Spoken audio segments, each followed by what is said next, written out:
এবার রথ দিচ্ছেন দাদা। আরে এই কথাবার্তা বলবে না, যাবে? মল্লিককে বলবো না? শোনো মল্লিক, এই প্রত্যেকবারের মতো এবারও আমাদের বাড়ির ছেলে মেয়েদের সামনে সকলে জড়ো হবো, তুমি চলে এসো কিন্তু। হ্যাঁ, ওই আমার পিন্ডি চটকানো হবে তো, আমাদের বাড়ি থেকেই রথ যাবে আর আমাদের বাড়ি থেকেই মিষ্টি যাবে। আচ্ছা দাদা, কি হয়েছে আপনার? মানে আপনি বিড়বিড় করে কি বলছেন? ইষ্ট নাম জপ করছি। ও বাবা, আপনার তো ধম্মে কম্মে খুব মতি হয়েছে দেখছি। হয় হয়, বয়সকালে কিছু কিছু লোকের এরকম হয়। দাদা রথ দিচ্ছে তো, তুমি এসো। হ্যাঁ হ্যাঁ, আরে চলো চলো চলো। আমি কি দাঁড়িয়ে আছি নাকি? তুমি তো একবার কথা বললে পেট উজাড় করে কথা না বলা পর্যন্ত তুমি থামতে পারো না। তুমি যাবে কি যাবে না? চলো না, নিজে বকর বকর করছে, নিজে দাঁড়িয়ে আছে, বলে যাবে কি যাবে না। মুখার্জিদা ওরকম খেকি উঠলো কেন? বিড়বিড় করে কি যেন বলছিল। মাথা মাথা খারাপ হয়ে গেল নাকি? হতেও পারে, যা হাড়কিপ্টে লোক নেই, তা সেই লোককে নিয়ে যাচ্ছে রথ কিনতে, রথ কেনার জন্য পয়সা খরচা করাতে। তাই হয়তো মনে মনে কাউকে গালাগাল দিচ্ছিল। যাবো যাবো, নিশ্চয়ই যাবো। হ্যাঁ হ্যাঁ, ঠিক আছে ঠিক আছে। কাল রথের উৎসব, ও বাড়ি থেকে রথ বেরোবে। মুখার্জিদা যেমন কিপ্টে, আর বাড়ির লোকগুলো উড়িয়ে ফুড়িয়ে একাকার করে। হয় হয়, এই হয়। শোনো না দাদা। এই আবার দাদা, দাদার নাম জপ করছো নাকি? আরে তুমি তো আমার ইহকাল, তুমি আমার পরকাল। আমার ইহকালে তুমি আমাকে জ্বালিয়ে পুড়িয়ে ছারখার করে দিয়েছো, আমি তোমার পরকাল হতে চাই না। তুমি না দিন দিন না খেকি হয়ে যাচ্ছ, খ্যা খ্যা খ্যা খ্যা খ্যা করে। কাজের কথা কিছু হবে? সেটাই তো বলার চেষ্টা বলো।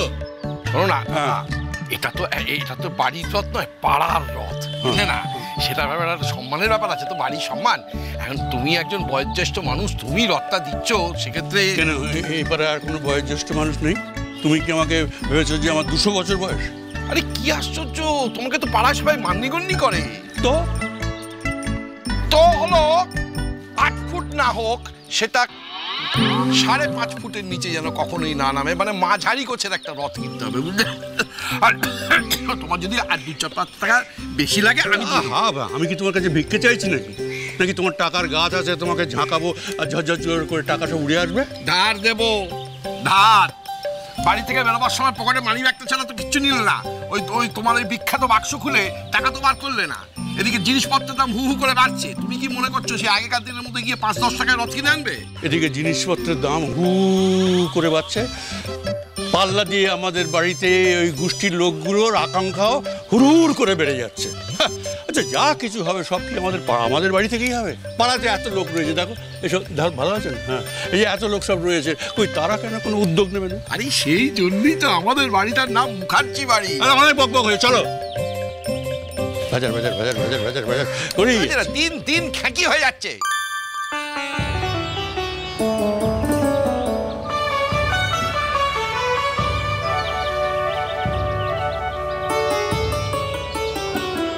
ভজন, আরে তুমি কি সব কিনবে বলছিলে? না, আমি বলছিলাম কি, আমি মিষ্টিগুলো মানে নকুলদানা টকুলদানা। যাও না করে থেকে যাও। আমি বলছি এক জায়গায় দুজনে থেকে তো লাভ নেই, তুমি যাও ওই নকুলদানা কিনে নিয়ে এসো, যাও। আচ্ছা, না আমি ভাবছিলাম মানে তুমি তো রথটা কিনবে, মানে কত বড় রথ, সেটা দুজনে টেনে নিয়ে যেতে পারবো কিনা, না একটা খোলা ভ্যান।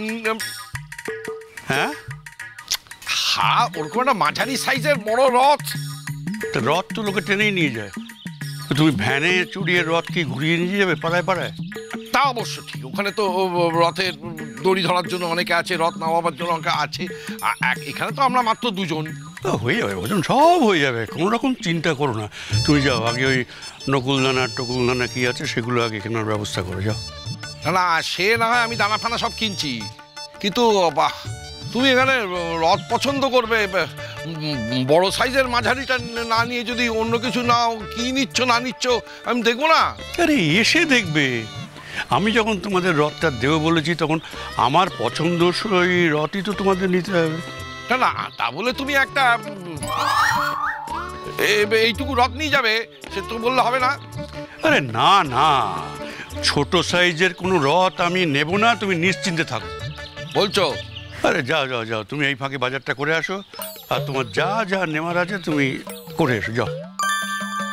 বেশি খরচা করো না, নকুলদানা তো সারা পাড়াতে তুমি তো নকুলদানা খাওয়াবে, তো আমার মনে হয় গোটা 20 টাকা খরচা করলেই পুরো পাড়া একবার ভেসে যাবে পুরো পাড়া। 20 টাকার নকুলদানা সেদিন আর নেই। সারা পাড়ার লোক আছে, তাদের তো মিষ্টি খাওয়াতে হবে তো নাকি? তুমি সারা পাড়াকে এখন মিষ্টি গেলাবে? গেলাবো বলছো কেন? আরে সারা পাড়ার লোক রথের দিন আসবে, একটা করে তো অন্তত মিষ্টি খাবে, সেটাকে গেলানো বলছো? তাহলে তুমি একটা কাজ করো, গুজিয়া। হ্যাঁ, এর বেশি কিছু না। আরে গুজিয়া কি খারাপ নাকি ভজন? গুজিয়া হচ্ছে একটা সুস্বাদু মিষ্টি, আর গুজিয়া যে আবিষ্কার করেছে সেই আবিষ্কারককে আমি মাথায় রেখে দিই। আচ্ছা, তোমরা সবসময় টাকা দিয়ে জিনিসের গুণ বিচার করো কেন? তো তোমরা জিনিসের গুণাবলী দিয়ে বিচার করতে পারো না? থাক থাক, আমি যা কিনবো সেটা আমি বুঝে নেবো। ওরাও টাকা, আমার আর কি, আমার কিছু এসে যায় না। আমাদের কিন্তু লজ্জায় ফেলবে না। তুমি ওই মাঝারি সাইজের বড় রথটাই নেবে, ছোটটা নেবে না কিন্তু। হ্যাঁ, এই তো রথ, এই তো রথ, ওই তো রথ, ওই তো একটা বড় রথ দেখা যাচ্ছে। আরে বাবা, আছে রে, আছে আছে আছে। আমার কি একটা কাণ্ডজ্ঞান নেই? আমি কি তোমাকে বলেছি যে আমি ছোট সাইজের রথ নেব? ঠিক আছে, তুমি কেন? দেখো, এ তো সব চেনা ছেলে পুলে, টাকা পয়সা যদি কিছু বাকি থাকে পরে এসে আমি দিয়ে যাব। আর আমার কাছে তো এখন যা আছে আছে, তার থেকে খানিকটা 5-10 টাকা যা লাগে দিয়ে দেবো। তুমি চিন্তা করো না মহাজন, তুমি চিন্তা করো না, তুমি নিশ্চিন্তে যাও। তুমি ওই টকুলদানা কি সব কিনবে, যাও যাও যাও। ঠিক আছে ঠিক আছে ঠিক আছে, আমি তাহলে যাচ্ছি, ঘুরে চলে আসছি। হ্যাঁ, ওই তো দোকান, আমি ঘুরে যাবো। যাও। ও, হ্যাঁ। মনে থাকে জানো? হ্যাঁ ঠিক আছে, মনে হয়, যাও। বাবা, বাঁচা গেল, এবারে গায়ের মধ্যে ছিটকে বসেছিল। মাঝারি সাইজের রথ কিনো, মাঝারি সাইজের রথ কেন? আরে আমি কি বলেছি তোকে যে আমি মাঝারি সাইজের রথ কিনবো? আমি কি রথ কিনবো সে তো আমি মনে মনে জানি রে ভজন। ওরে কানা, আপন মনে জানা। ঠিক, তোমার কাছে রথটা আছে? আসুন আসুন। জাটাই, আরে বলছিলাম যে বাবিনদার ছেলে তো এই সেদিন জন্মালো, সে কি আবার রথ টানবে নাকি? আর ওই তোমাদের ওই রিজুদার মেয়ে, সে রথ টানার মতো বড় হয়েছে? অত খবরে তোর দরকার কি সামন? রিজুদার মেয়ে রথ টানবে না বাবিনদার ছেলে রথ টানবে? হ্যাঁ, আমিও তো রথ টানতে পারি নাকি? এটা তুমি ঠিকই বলেছো। হ্যাঁ, তুমিও তো রথ টানতে পারো নাকি? ঠিক ঠিক ঠিক ঠিক। আচ্ছা, আমারই ভুল হয়েছে। আচ্ছা, তুমি এক কাজ করো, কোন রথটা নেবে সেটা বলো। দেখো দেখো দেখো, কোন রথটা নেবে বলো। আর সব থেকে ছোট না, এই ছোট রথ কি আছে দেখা তো? কি আশ্চর্য, তুমি এত বড় একটা মানুষ আর তুমি কি না এই ছোট্ট একটা রথ কিনবে? তা আবার হয় না? শোন, আমি কি রথ কিনবো তা দিয়ে তোর দরকার কি? হ্যাঁ, সেদিনের ছেলে নাক টিপলে দুধ বেরোয়, তুই রথ বিক্রি করতে বসেছিস, রথ বিক্রি কর। আমি কি রথ কিনবো তা দিয়ে তোর দরকার কি? হ্যাঁ, আরে আমি যে রথ কিনবো সেটা তো আমার পছন্দসই রথ কিনবো। সে তুমি ছোট রথ কিনবে কেন? আমি কি বারণ করেছি নাকি? কিন্তু সবাই জানে যে সবচেয়ে ছোট রথটা তুমিই কিনবে। কি কি বললি? কি আর বলবো, কেন না একটু মাঝারি সাইজের রথ, তাহলে 2 পয়সা পাই আর কি।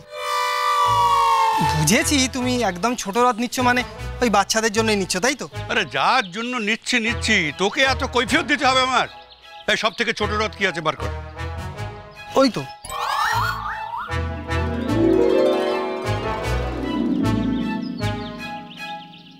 এটাই তো সব থেকে ছোট রথ। এর থেকে ছোট রথ আর কি হবে বলো? তুমি একবার নিজে দেখে বলো। দাদা, আমি একটু এদিক ওদিক দেখে আসি। হ্যাঁ, বলছি তোমার কাছে রথ হবে, এই ছোট সাইজের রথ? এই যে এই যে।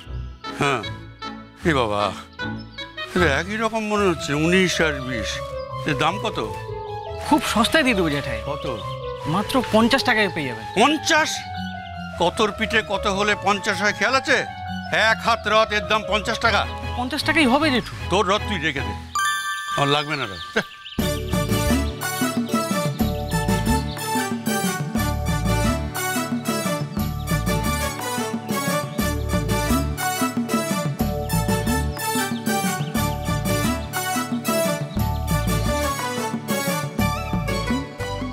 জ্যাঠাই, তোমার কাছে রথ আছে গো? এই তো। আরে দূর, ছোট রথ আছে? ছোট আছে। হ্যাঁ, এটা তো বড় রথ, তুমি বড় রথ দেখাচ্ছ কেন? ছোট রথ দেখাও। কিন্তু জ্যাঠাই এটা তো ঘরে সাজানো রথ। আরে ঘরে সাজাবার রথ কি লোকে ঘরে সাজায় নাকি? হ্যাঁ, রথ তো লোকে টানে, তা আমি ঘরে সাজাবো না আমি ছাদে সাজাবো, ওটা দিয়ে তোমার কি দরকার? কিন্তু এটা তো টানতে পারবে না, টানলে উল্টে যাবে। 20 সাইজের রথ এটা। আরে 20 সাইজের রথ আমার দরকার কি? আমার দেখি দেখো, এটা দাম কত? এটা তোমার জন্য 50 টাকা। কি বলছিস কি? 50 টাকা? তোর বাপের কাছে যাচ্ছি আমি, এত বড় মুখ হয়েছে তোর। 50 টাকা ওই রথ হয় না, 5 টাকার বেশি ওই রথ হয় না। তাহলে এক কাজ করে তোমাকে ফ্রিতে দিয়ে দিই, নাও তুমি নিজে, তোমাকে রথের দাম দিতে হবে না। আরে তোর কাছে আমি ফ্রিতে নিতে যাবো কেন? তুই আমাকে কি সেরকম মানুষ পেয়েছিস রে? তুমি যেভাবে বলছো আমি কি বলবো বলো? আজকাল 50 টাকায় কিছু হয়? এই রথটা বানাতে কত কষ্ট হয়েছে জানো? লেকচার দিবি না, লেকচার দিবি না। কত দিবি সেটা পরিষ্কার করে বল। আচ্ছা ঠিক আছে, তোমার দামও থাক আমার দামও থাক, তুমি আমাকে 40 টাকা দিও।